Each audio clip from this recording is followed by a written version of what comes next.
Bonjour tout le monde et bienvenue au podcast Les vraies affaires zéro bullshit, ici Roch Cholette, puis merci beaucoup d'être avec moi encore aujourd'hui en ce beau lundi ensoleillé. Je vous souhaite une bonne semaine. Aujourd'hui, lundi, donc, je veux vous parler de la nouvelle chef d'Action Gatineau, Maude Marquis-Bissonnette. Ça a été confirmé donc hier. Il y avait personne qui avait de l'intérêt pour devenir chef, sauf Maude Marquis-Bissonnette qui est conseillère actuellement. Puis elle a gagné sans opposition. Elle est devenue chef de cette formation politique hier. J'y reviens dans une minute, petite promotion. Je vous répète que je vais vous donner un indice à la fin du podcast. Si vous l'inscrivez dans la description, vous pourriez gagner 100 $. On fait tirer ça le dimanche. Voyons, j'ai le nez qui me pique. Deuxième chose, si vous vous abonnez, ça ferait notre affaire. Ça vous engage à rien, ça coûte rien. Puis vous allez être capable d'activer la petite cloche pour avoir les notifications qu'il y a un nouveau podcast qui est diffusé sur notre chaîne Les vraies affaires zéro bullshit. Donc, c'est ma petite demande. Puis, je vous offre une promotion aujourd'hui. Il y en a plusieurs d'entre vous qui prenaient des suppléments alimentaires pour toutes sortes de raisons. Eh bien, on a une promotion avec Hyperform Nutrition, des boutiques ici à Gatineau, secteur Hall, secteur Gatineau également. Mais là, si vous achetez en ligne, hyperform.com, bien, vous allez bénéficier, si vous utilisez le code ROCK15, de 15% de rabais sur vos achats en ligne. Puis, quand on va sur le site, on voit que, parce que là, vous pourriez dire, ouais, c'est juste pour le monde qui font de la musculation. Non, non, non, non. Il y a 4 rubriques de produits ou des objectifs de santé. Puis, on a des produits pour ces 4 objectifs-là. Quels sont-ils, ces objectifs? Bien, c'est des enjeux de santé, toutes sortes de suppléments en santé, notamment.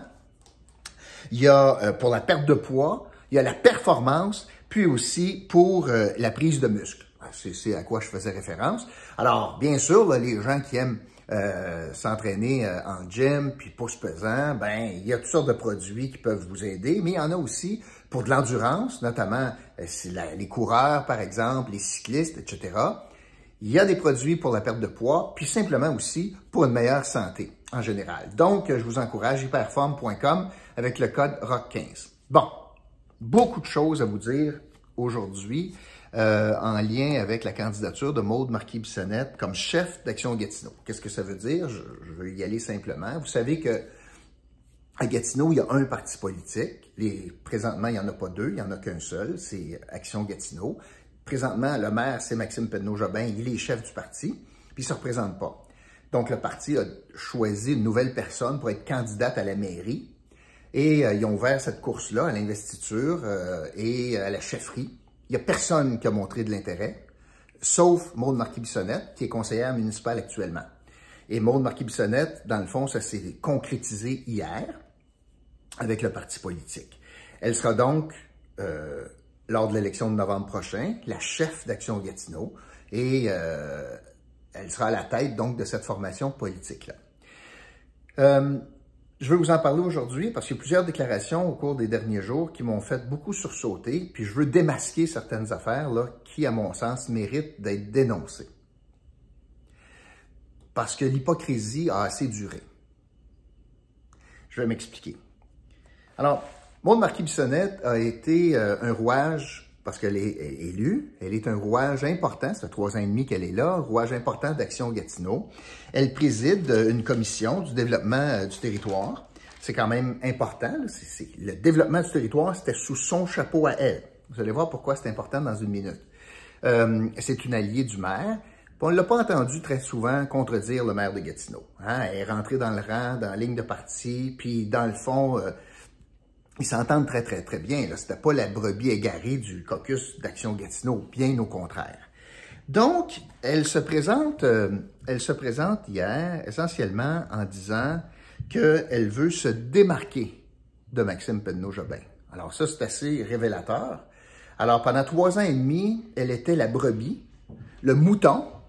Et là, tout à coup, par opportunisme politique, elle sent le besoin de dire qu'elle veut se démarquer de Maxime Penneau-Jobin parce que elle veut, dans le fond, s'affranchir, elle veut être seule en selle, elle veut prouver qu'elle n'est pas la marionnette de Maxime Penneau-Jobin et probablement qu'elle veut se distinguer ou s'éloigner de l'administration de Penneau-Jobin parce qu'elle sent très, très, très bien la grogne. Elle sent qu'il y a une désaffection, tant pour les partis politiques au municipal, parce qu'ils ont à tort usé de beaucoup de stratagèmes qui font pas l'affaire des Gatinois, mais elle sent le besoin là, de se dégager de lui puis de son legs. Ça n'en dit long. Elle qui n'a pas dit un mot depuis 3 ans et demi, mais là, par opportunisme politique, elle sent le besoin de dire, vous savez, je suis bien différente de lui. Je vais vous montrer dans quel domaine. Et elle dit ça pour 4 enjeux. Donc, elle dit, moi, je suis bien différente de Maxime Pedneau-Jobin parce que, notamment, moi, je vais être plus proche du monde. Qu'elle considère que le parti, puis même le maire actuel le dit, que lui, il se considère pas près du peuple. No kidding, Einstein. Ça, on était capable de le savoir puis de le dire, là, ça se sent. C'est pas un gars du peuple, là. Le problème du petit, là, il s'en sac pas mal. Et là, Maude Marquis-Bissonnette dit, écoute, je veux être le plus proche du peuple. C'est drôle, elle n'a jamais dit ça depuis 3 ans et demi, tu sais, elle n'a jamais reproché depuis 3 ans et demi ces choses-là à Action Gatineau. Quand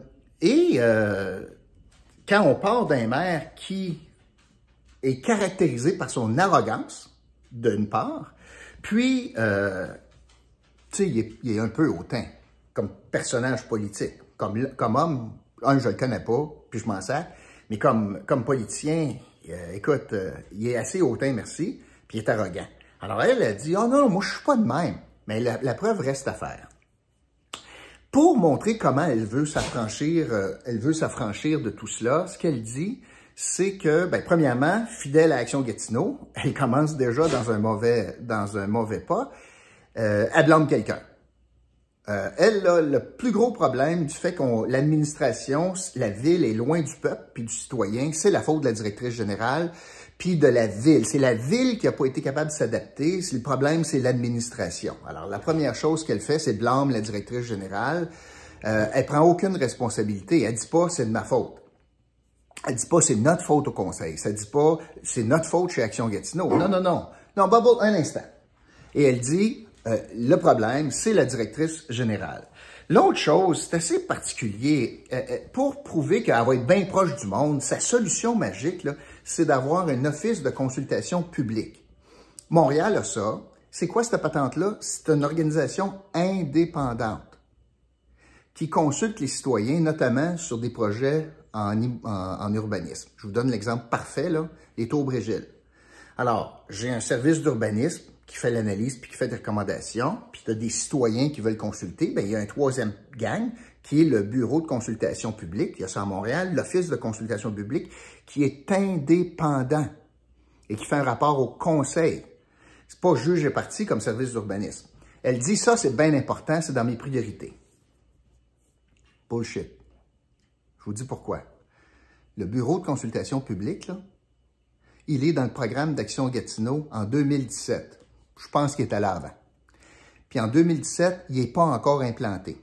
Ils ne l'ont pas fait.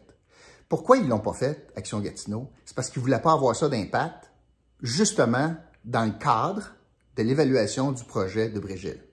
Il aimait mieux que le service d'urbanisme soit juge et partie dans la consultation publique.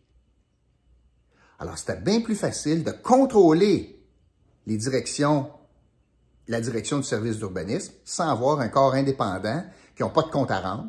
C'était bien plus facile pour le maire de faire arriver ce qu'il voulait dans la consultation publique en contrôlant celui qui consultait, le service d'urbanisme. Alors, pourtant, à la résolution 6.12 du programme de 2017, c'était clair qu'on proposait chez Action Gatineau un office de consultation publique. Elle était membre du parti, elle n'a jamais levé un petit doigt alors qu'elle était responsable du développement du territoire, présidente de la commission. Elle a levé aucun petit doigt pour mettre ce bureau-là en place. Et là, tout à coup, quelle hypocrisie, comme solution pour se rapprocher du monde, là, il faudrait l'implanter, cette patente-là. En passant, quand je regarde dans la catégorie démocratie municipale, dans le volet démocratie municipale, il y a seulement 34% des résolutions d'Action Gatineau qui ont été implantées selon leur propre document, là. Selon leur propre document, quand ils mettent un petit crochet, hey, c'est réalisé comme promesse, ça veut dire qu'ils ont échoué dans 66% des cas de mettre en place les mesures qu'ils ont promises. Alors, des promesses rompues, au niveau de 66 % en matière de démocratie municipale. Ça, c'est le legs de Maxime Pedneau-Jobin et d'Action Gatineau. Un échec de 66 % des mesures en démocratie, selon le propre document d'Action Gatineau. Fait que là, pour Maude Marquis-Bissonnette, la solution, c'est la directrice générale le problème, puis c'est un bureau de consultation. Directrice générale, c'est pas vrai. Elle agit au son et au vu du conseil. C'est sa responsabilité au conseil. C'est le bras agissant, c'est pas elle qui décide. Puis le bureau de consultation, ben, il était promis, puis ils l'ont jamais livré. Ça, c'est la première chose. La deuxième chose, donc, je veux me dissocier parce que la ville est loin des citoyens. Bullshit. Deuxième chose, elle dit que Maude Marquis-Bissonnette veut être moins rigide là, avec les promoteurs, veut avoir une meilleure relation. Hey, écoute, on va prendre quelques exemples. Quelques exemples. On va prendre les Tours Brégiles pour commencer. C'est une des farouches opposantes aux Tours Brégiles. Elle n'a pas voté contre son parti. Elle n'a jamais défendu ça. Ça, c'est un. Quand le maire est allé dire qu'il y a un projet de développement qui était laid à Gatineau, ben, c'était dans son quartier. Pourtant, ce projet-là respectait l'ensemble des critères de la ville. Le CCU était d'accord, puis le service d'urbanisme était d'accord. Le maire est allé publiquement dénigrer un promoteur qui met des millions sur la table pour Gatineau. Qu'est-ce que Maude Marquis-Bissonnette a dit? Zéro. Elle est contre le projet aussi. Elle n'a pas défendu le promoteur. Puis qu'en est-il de l'imposition des toits verts? Pas une seule discussion avec les promoteurs. Pas une seule. Alors qu'elle dit maintenant, tout à coup, je veux avoir une meilleure relation parce que je reconnais les vertus des entrepreneurs. Peut-être que ça va faire de la création de richesse dans ma ville. Qu'est-ce que je réponds à ça? Too late. Trop tard. Too bad, so sad. 3 ans et demi au conseil. Elle n'a jamais levé un petit doigt pour un entrepreneur. Au contraire, à moins que tu sois sur la bonne liste. Parce qu'il y a une bonne liste à Gatineau, tu peux tout avoir. Alors, quand tout à coup, par opportunisme, parce que tu sens la soupe chaude, tu dis, finalement, les entrepreneurs sont bien fins. Ben, les gestes depuis 3 ans et demi étaient contraires à cela.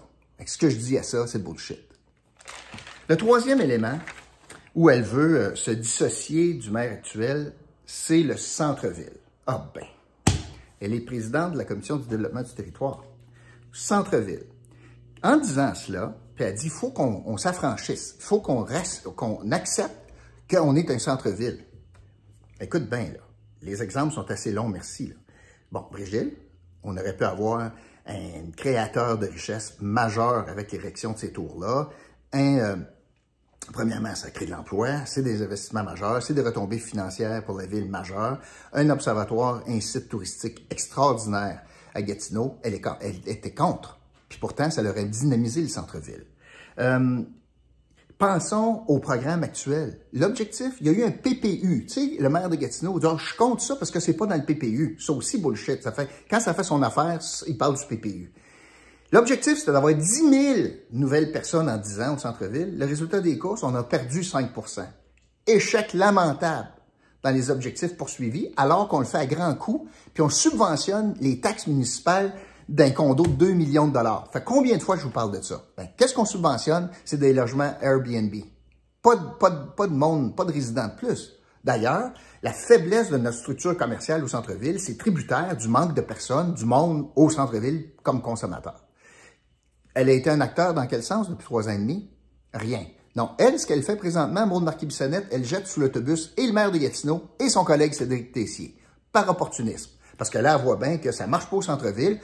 Elle ne peut pas justifier toutes ses mauvaises décisions où elle était solidaire avec ses collègues, fait qu'elle décide d'égorger sous le boss. En termes de principe, on repassera. Et sa solution pour ça, ça n'a encore pas de sa faute, c'est qu'il faut avoir à Gatineau, selon elle, un réflexe centre-ville. Mais comment on fait ça? Ça prend plus de fonctionnaires. Quand la solution à ton problème, c'est toujours plus de fonctionnaires, ça n'en dit long. Là. Parce que ça, c'est la solution facile. Dépenser plus, ça, c'est facile. Il n'y a rien de plus facile au monde. Quand tu es en politique, dépenser plus, ça, c'est facile. Mieux gérer, c'est dur. Avoir une vision claire, c'est dur. Établir des partenariats, c'est dur. Quand c'est dur, comptez pas sur Maude Marquis-Bissonnette. Pour la facilité, oui. Puis le dernier, Ah oui, oui, une dernière chose, pardonnez-moi, j'ai oublié une dernière chose, pour le centre-ville. Puis je veux vraiment que vous écoutiez les conséquences de ce qu'elle propose. Elle veut imposer davantage de logements sociaux. Jusque-là, moi, j'ai pas de problème. Quand Québec paye. Mais c'est pas ça qu'elle dit. Alors, si quelqu'un bâtit un triplex, on peut-tu avoir un logement modique? Si c'est ce qu'elle propose. Si c'est ce qu'elle propose, il faut s'assurer que ce n'est pas les deux autres locataires qui subventionnent le loyer manquant du gars au premier, là, ou de la fille au premier. Parce que c'est pas via les loyers payés qu'on subventionne. Là, je veux m'expliquer. Il y a un triplex. On devrait charger 800, 800, 800. Ah, on ne peut pas charger 800, il faut que ce soit prix modique. On va charger 400. Bien, le manque à gagner de 400 pièces pour le 800, là, il ne faut pas que ce soit répertorié ou impacté sur les loyers des deux autres, passant de 800 à 1000 pièces chaque. Je ne veux pas 1000, 1400. Voyez-vous? Je ne veux pas ça, là, pour que ça fasse 2004. Parce que ça, c'est les locataires qui vont subventionner un loyer à prix modique. C'est pas fait pour ça, c'est pas avec ce genre de revenu-là qu'il faut payer ça, c'est via Québec, via la taxation, les impôts sur le revenu. C'est ça la source qu'on devrait utiliser pour subventionner du loyer, principalement. J'espère que Mme Marquet-Bissonnette n'est pas en train de dire « Non, non, non, non, moi je veux forcer des propriétaires d'immeubles à surtaxer, surfacturer d'honnêtes locataires qui vont subventionner le loyer à prix modique au sous-sol. » Là, ça n'a pas de bon sens. Et le dernier élément où est-ce qu'elle veut se dissocier, et ça a été, pour moi, le plus représentatif de la personne qu'elle est. Et je veux prendre bien mon temps d'expliquer ce qui s'est passé.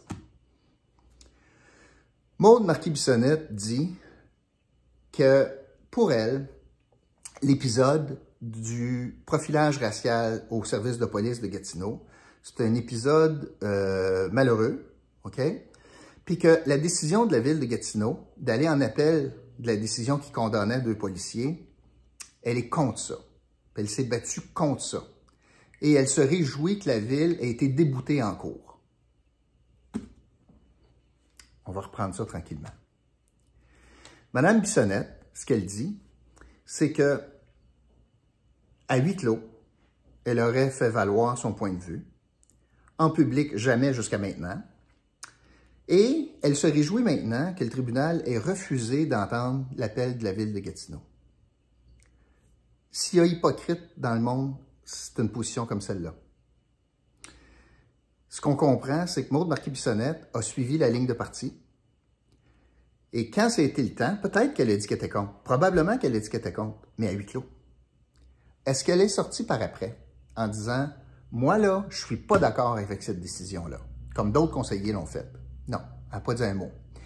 Elle attend que tout soit passé, puis par opportunisme politique, elle dit « Ben, vous saviez, moi, j'étais contre. Ah, moi, j'étais contre dans le temps. » Et pire, elle se réjouit que la ville, qui a décidé d'aller en appel, s'est faite débouter par le tribunal.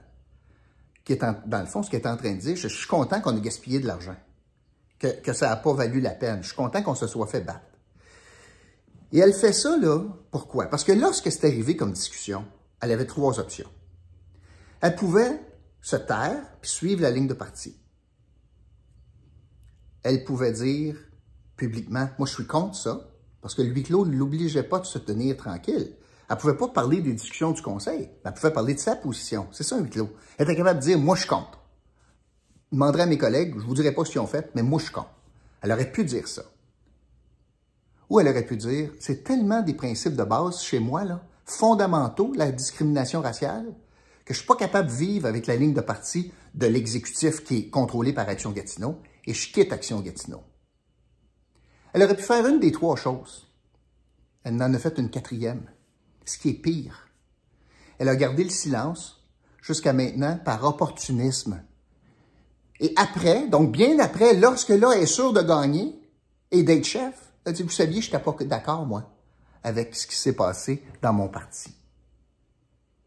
Ça, c'est hypocrite et c'est opportuniste en politique. Et c'est le plus gros test. C'est quoi ses valeurs? Mais ses valeurs, c'est quand elle devait se fermer, elle s'est fermée pour respecter la ligne de parti. Puis quand elle a jugé ça utile d'en parler pour son intérêt à elle, elle vient de le faire. Ça, c'est assez pour se faire discréditer comme candidate à la mairie, là. quelqu'un qui n'a pas de valeur comme ça, l'intérêt, c'est sa propre personne. C'était important pour elle de dire ça maintenant, pas jadis. Pourquoi? Parce que là, c'est bon pour elle. L'intérêt du citoyen, l'intérêt de la ville, l'intérêt du citoyen qui a été harcelé par les 2 policiers, c'est bien secondaire dans la tête de Maude Marquis-Bissonnette. Ce qui était important aujourd'hui, c'était l'opportunisme politique de Maude Marquis-Bissonnette. Ça promet, hein? Ça promet. C'est ce que je voulais vous dire aujourd'hui. Elle sera donc candidate pour Action Gatineau, à la mairie de Gatineau. Je vous laisse là-dessus. Et je vous invite à écrire le mot opportunisme. Opportunisme comme indice du jour. Inscrivez ça sous le podcast, Les vraies affaires zéro bullshit, dans la section commentaires. Vous pourriez gagner 100 $ qu'on fait tirer dimanche prochain. Merci beaucoup tout le monde. Puis je vous retrouve demain pour un autre podcast. OK? Salut!